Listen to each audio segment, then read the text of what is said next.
Après les joies de Noël, nous sommes maintenant confrontés au massacre de tous les petits garçons de Bethléem. La fête des saints innocents, martyrs, nous rappelle l'existence du mal et qu'il n'est jamais loin de ce qui est saint.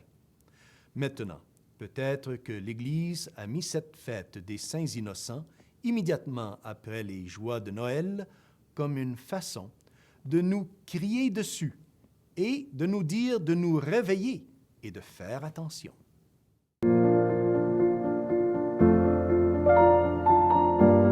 Chers frères et sœurs, Salve Maria! Aujourd'hui, nous célébrons la fête des saints innocents, tous tués par ordre de ce méchant roi Hérode, dans sa poursuite infructueuse du nouveau roi des Juifs.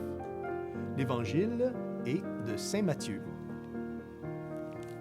chapitre 2, versets 13 à 18, et nous dit que Dieu parla à Saint Joseph et lui dit: « Lève-toi, prends l'enfant et sa mère et fuis en Égypte. Reste là-bas jusqu'à ce que je t'avertisse, car Hérode va rechercher l'enfant pour le faire périr. » Et avec cela, la Sainte Famille a été sauvée, non pas sauvée par les chants des anges, les étoiles de Noël ou les cadeaux de Noël, mais par l'humble obéissance de Saint Joseph en acceptant de faire la volonté de Dieu. Ainsi, le message que l'Église veut nous transmettre aujourd'hui comporte deux volets. La première est que le mal existe et se trouve souvent à proximité de ce qui est saint et sacré.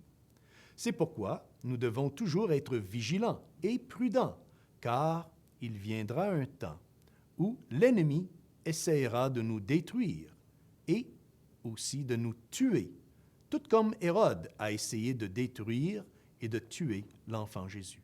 Le mal, étant l'ennemi juré de Dieu, tentera de rompre notre relation avec le Seigneur Jésus, en nous séparant de la foi et des sacrements de son Église catholique.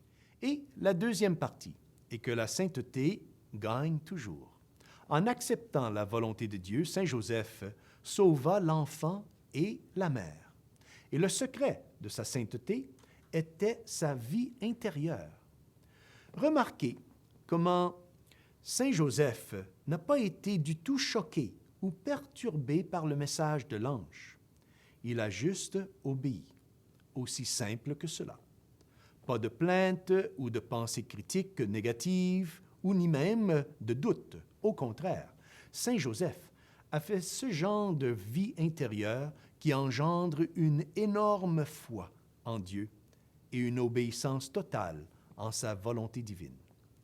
Alors, réveillons-nous et restons pleinement attentifs à tout ce qui se passe autour de nous, bon ou mauvais, car parfois, c'est là que Dieu nous parle, nous disant de prendre l'enfant et sa mère pour qu'ils se rapprochent de nous et deviennent notre compagnon de route.